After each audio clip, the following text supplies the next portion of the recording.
The truth sometimes does not lie in what is exposed before the public eye, but is hidden deep within the voids that have been intentionally blurred. There are people who do not disappear because they no longer exist, but because the system around them has learned how to make that presence invisible. Yu Manglong, in this context, is not just a name in the entertainment industry, but a question mark hanging over the fragile boundary between a human being and the mechanisms of power. In another world, built by the fan community itself, Yu Manglong is still living.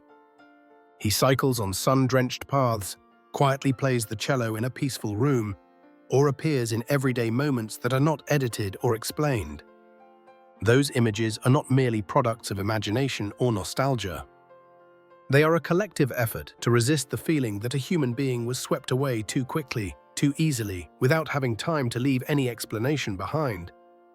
More than 700,000 online signatures, human rights posters appearing in Europe, and words pasted on car windows in distant cities. All of these form a phenomenon that exceeds the scope of a typical fandom. Yu Manglong, in the eyes of many, has become a symbol for a question larger than himself. When hundreds of thousands of people together try to keep him here in their collective memory, is that an act of commemoration or a silent accusation aimed at a system that has never been fully scrutinized? What makes this story impossible to file away as just another entertainment scandal lies in the sense of insecurity it provokes. It is the anxiety about the right to truly live, the ability to speak out, and the limits of silence. The public has begun to revisit old videos and previously ignored live streams to seek meaning behind bloodshot eyes and a trembling voice. The question has gradually shifted. It is no longer about what Yu Manglong did, but what he had to face in an environment where distress signals could be disregarded or interpreted in the most convenient way. When official justice has not yet spoken, public opinion becomes a form of emotional court. Social media is both a place of memorial and a place of inquiry. There, people piece together fragmented bits of information to form a complete picture, even if that picture has never been confirmed. But it is precisely this process that has exposed something more important. It is not just the fate of an artist, but a reflection of a system where power, interest, and silence can walk hand in hand for a long time. And the key question begins to emerge. What mechanism is truly operating behind this story? Who benefits from this prolonged silence, and why can these structures persist so enduringly? To answer, one must trace every tiny sign, from individual expressions to the overlapping relationships behind the stage lights. Because sometimes, only when the light no longer reaches does the true nature of the entertainment world reveal itself. If each moment in Yu Manglong's journey were isolated, they might only be seen as the abnormal expressions of an artist under prolonged professional pressure.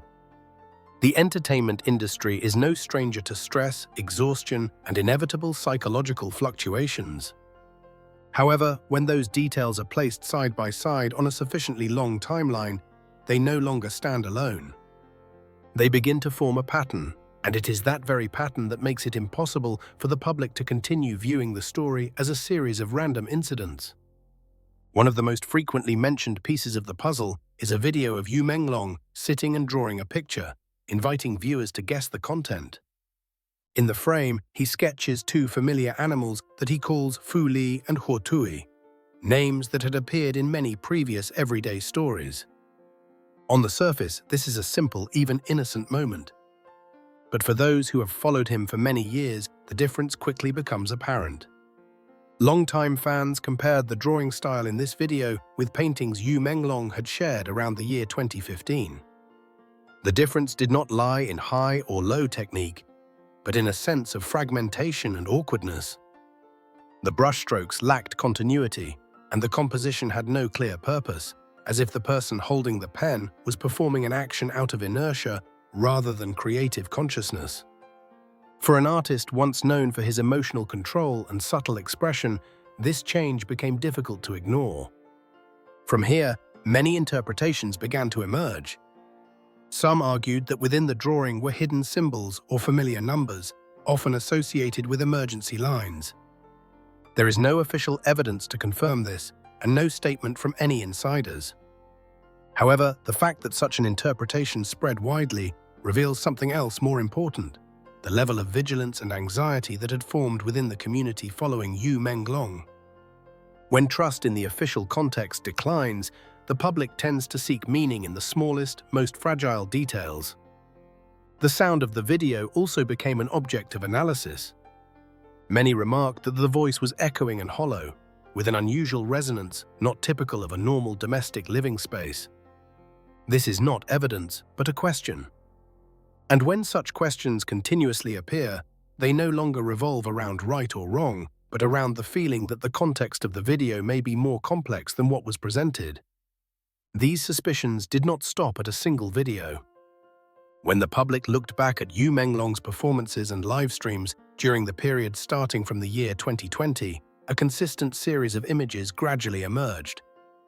At a performance event in Zhengzhou in August of that same year, many audience members noticed his unusual mental state.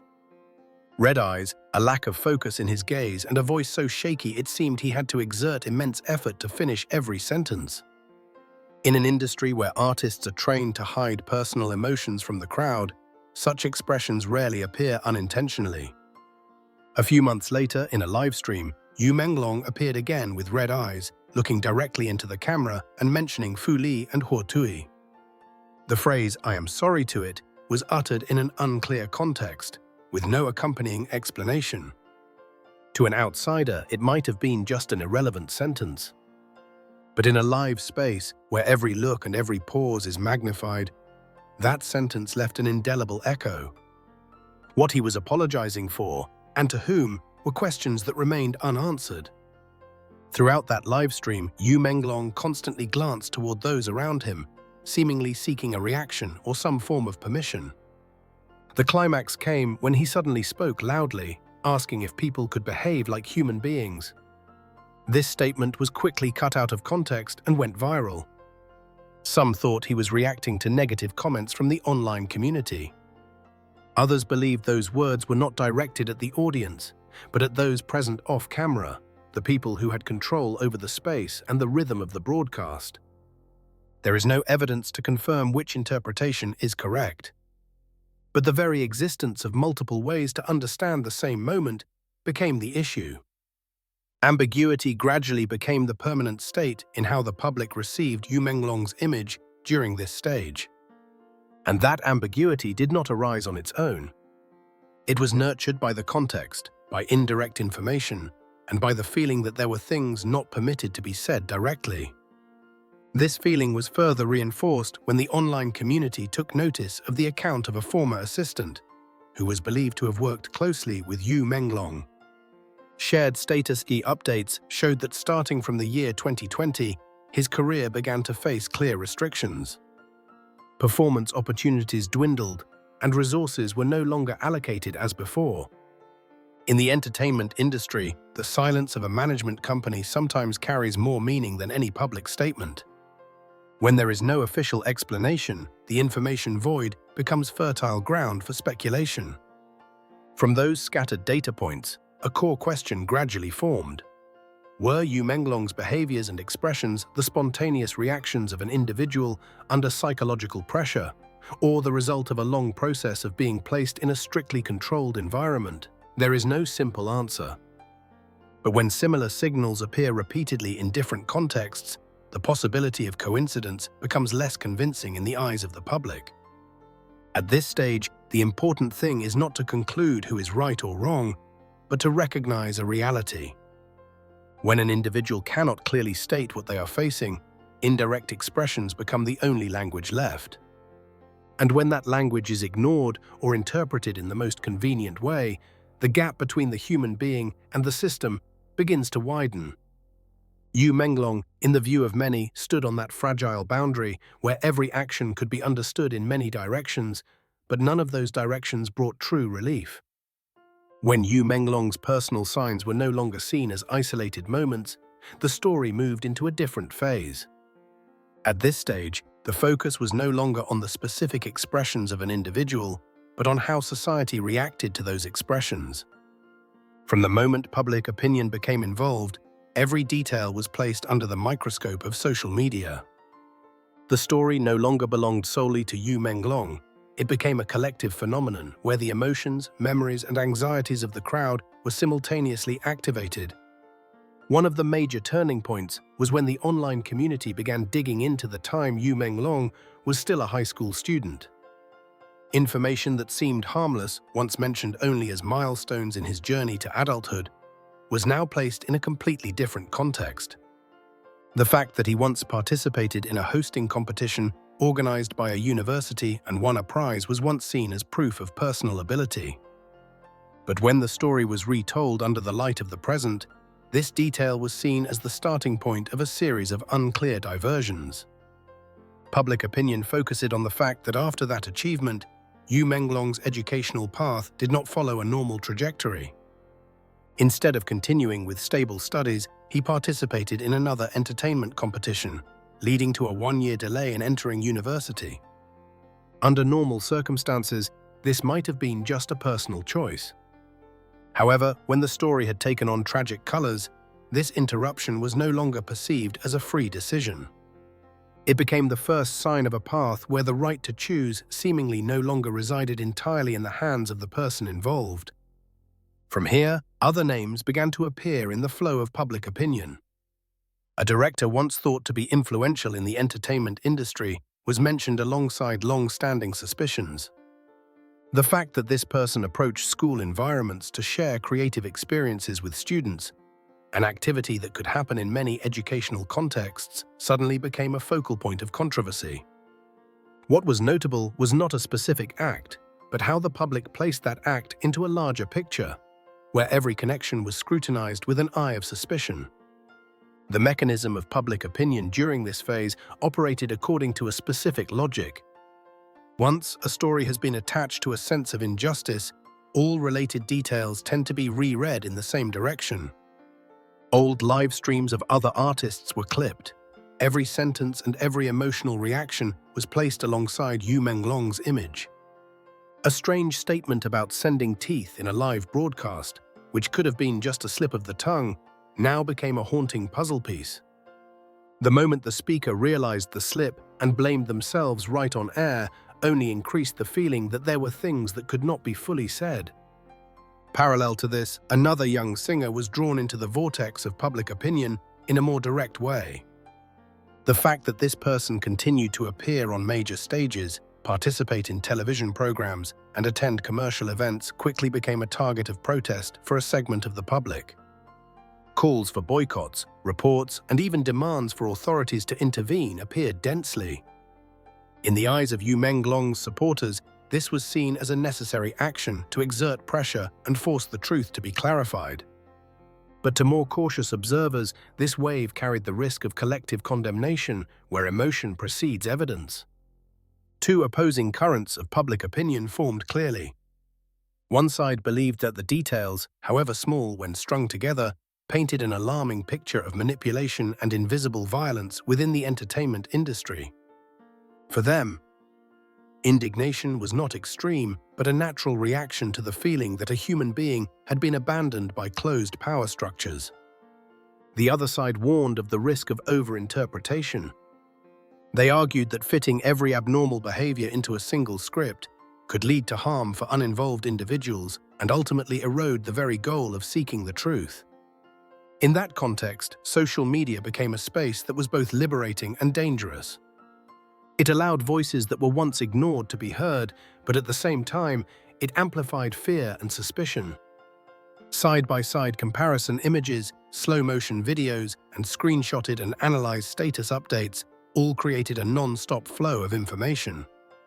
For each individual involved, sharing a post or a comment could bring the feeling that they were contributing to the search for justice. But in the aggregate, that flow could also sweep away unverified judgments. For the artists implicated, the impact of the wave of public opinion was immediate and clear. Schedules were cancelled, public images changed, and psychological pressure increased. Even apologies no longer brought solace because, in the tense atmosphere, every statement could be interpreted in an unfavorable direction. Careers, built over many years, could be shaken in a short time, not necessarily because of a specific action, but because of being placed in the eye of a storm of a story larger than themselves. Meanwhile, Yu Manglong himself was present in the most indirect way. He did not speak out, did not appear to respond or defend himself. This very absence increased the symbolic weight of the story. For many, he became the image of an individual who could not speak out against a complex system where every reaction risked being controlled or distorted. That silence, whether active or passive, became the central part of the story. At this stage, the story has moved far beyond the boundaries of a specific incident. It has become a test for how society faces questions about power and responsibility. Public opinion can be a tool to promote transparency, but it can also become an uncompromising pressure. When there is no official dialogue mechanism and no clear information, the boundary between demanding justice and creating collective fear becomes thinner than ever. As the noise on social media had not yet subsided, the focus of the story gradually shifted away from individual expressions and the emotional reactions of the public. A deeper layer began to emerge, where contractual relationships, financial obligations, and power structures operated silently behind the stage lights. This is the stage that many consider the darkest moment in the entire story, as it showed that the sense of stalemate came not only from mental pressure, but also from legal and economic ties that left almost no way out. According to information widely circulated within the community following the case, Yu Manglong was believed to be facing massive financial obligations, with figures mentioned reaching tens of millions of yuan. The origin of these obligations was described as stemming from contracts signed during the period he was under strict management. Some information even suggested that there were agreements signed on his behalf, or presented incompletely, leaving the person involved unaware of the full legal responsibilities attached to their name. These details have never been officially confirmed, but they play a crucial role in how the public envisions the overall picture. In the entertainment industry, artists are rarely the ones who directly control complex legal terms. Decisions are made by many intermediate layers, from management companies to commercial partners. However, when a project does not achieve the expected results, the burden of responsibility often falls on the person standing in front of the stage. Debt pressure, in this case, is not directed at the strategic decision-maker, but at the individual whose name is on the contract. When that happens, the boundary between management and control becomes blurred. Accompanying the financial obligations were contract violation clauses, said to carry compensation amounts far exceeding an individual's ability to pay. In that context, the concept of free choice almost ceased to exist. To continue acting or to withdraw both entailed heavy consequences. Continuing meant accepting an environment perceived as mentally unsafe. Withdrawing, on the other hand, could lead to massive compensation and the complete collapse of a career. Choice, if it existed, was only in name. The story did not stop at contracts with management companies, but extended to personal relationships behind the scenes. A loan was mentioned as a symbol of the power imbalance within these relationships.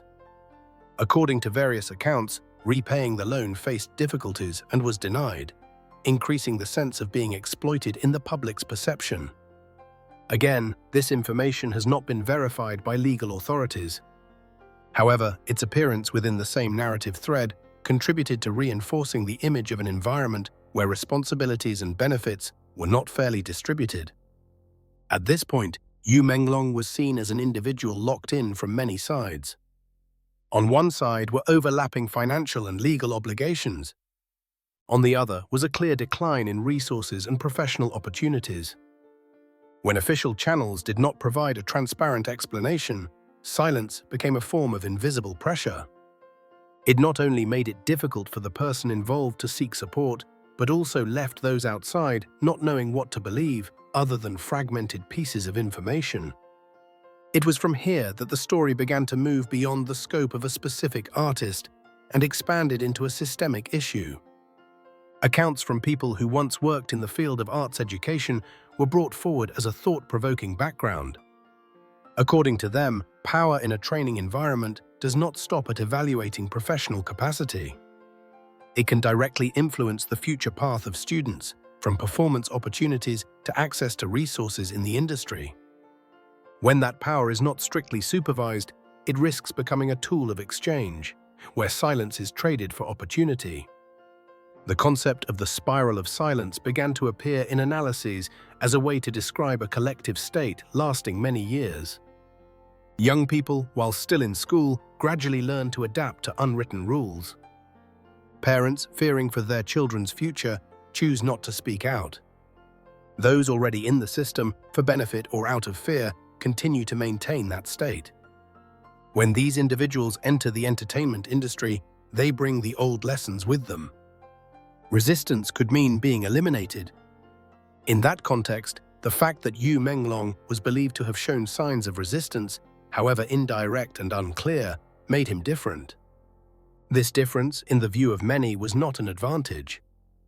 In a closed system, individuals who do not completely follow the logic of operation are often seen as risks. The price of not being silent, even through small expressions, was described as too great for a single individual. The climax of this section lies not in a single event, but in the awareness gradually forming in society. Yu Manglong was no longer seen only as an artist facing a personal crisis. He became a mirror reflecting deeper issues of the entertainment industry and arts education. His story raised questions about the responsibility of organizations, the boundary between management and control, and who is truly responsible when an individual is pushed to the limit. At this point, distinguishing between a personal tragedy and the consequence of a structure spanning many years became increasingly difficult. Overlapping layers of power, hard-to-see interests, and a lack of transparency created an environment in which resistance was rarely protected. Yu Manglong, in this story, was placed at the center of a problem larger than himself. Each detail told not only of a person, but also of how a system operates when there is not enough light shining through. As the clamor gradually subsided, the story of Yu Manglong did not conclude with a clear verdict or an official explanation. What remained was a long, heavy silence, heavier than any justification. In that silence, Yu Manglong was no longer seen merely as an artist facing a crisis, but as a symbol of the fragility of a human being when standing before opaque power structures. The silence surrounding this story carries many layers of meaning. It could be the result of unresolved legal entanglements, or it could be the involuntary choice of an individual who has exhausted the ability to self-protect. But regardless of its origin, that silence has unintentionally exposed a sobering reality. In a system where power, interest, and control operate in parallel, a human being can be pushed to a state where they no longer have the capacity to speak for themselves. Yu Manglong in collective memory has gradually become an open question. Not a question of right or wrong, but a question of collective responsibility. The responsibility of organizations when managing and protecting individuals. The responsibility of the entertainment industry when placing profit and image above human mental health. And the responsibility of society when facing abnormal signals but lacking a mechanism to receive and intervene in a timely manner.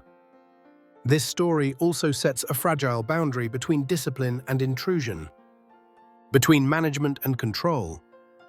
In an environment where silence is seen as a condition for survival, even small resistance can become a major risk.